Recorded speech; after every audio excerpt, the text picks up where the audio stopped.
আলাইকুম, আপনাদের সবাইকে হাফ মিনিট রেসিপির পক্ষ থেকে শুভেচ্ছা অভিনন্দন। আমি এসেছি নতুল্লাবাদ বাস স্ট্যান্ড।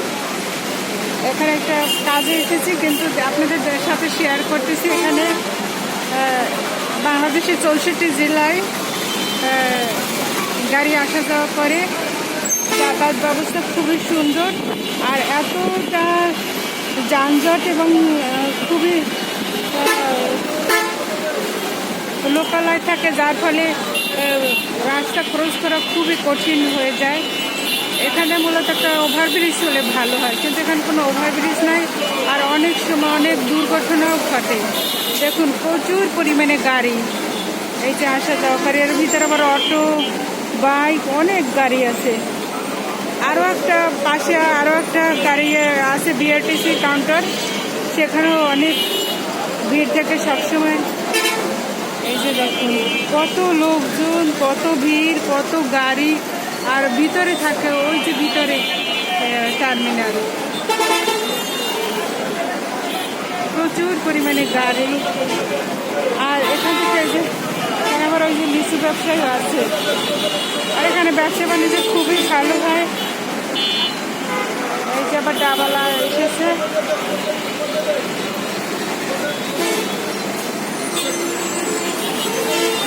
একদম এই বাস স্ট্যান্ড একদম মরণ ফাঁদ, প্রচুর পরিমাণে ভিড় থাকে। আর দেখেন গাড়িগুলো চলাচল করে কিভাবে, কোনো সিরিয়াল নেই, কিছু নেই, প্রচুর পরিমাণে গাড়ি। আর এত শব্দ দূষণ হয়, খুবই ভয়ঙ্কর অবস্থা।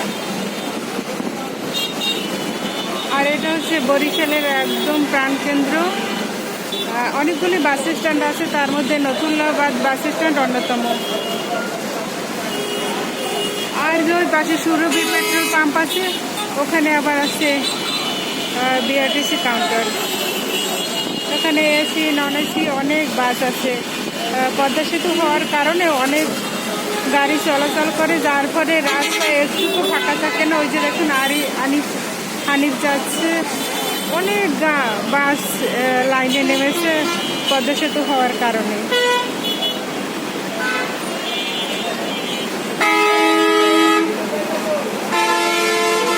শব্দ দূষণ কাকে বলে কানে কিছুই শুনতে পাচ্ছি না, প্রচুর পরিমাণে গাড়ি। আমি বেশ এনজয় করছি।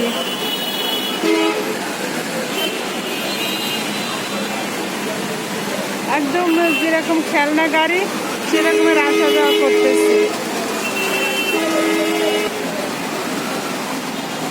দেখুন, খেলনা গাড়ির মতো অনেকগুলো গাড়ি আসা যাওয়া করতেছে। আবার ওই যে লিচু ব্যবসায়ী, ওই যে আবার শরবত ব্যবসায়ী, অনেক গাড়ি কোলাহল। এখানে আবার একটা মার্কেট আছে।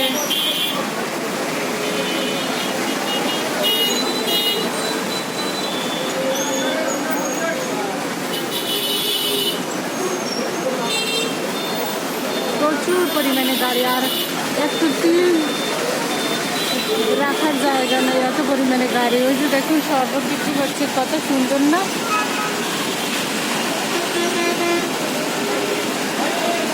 ওয়াও, ওই যে শরবত বিক্রি করছে, দেখুন।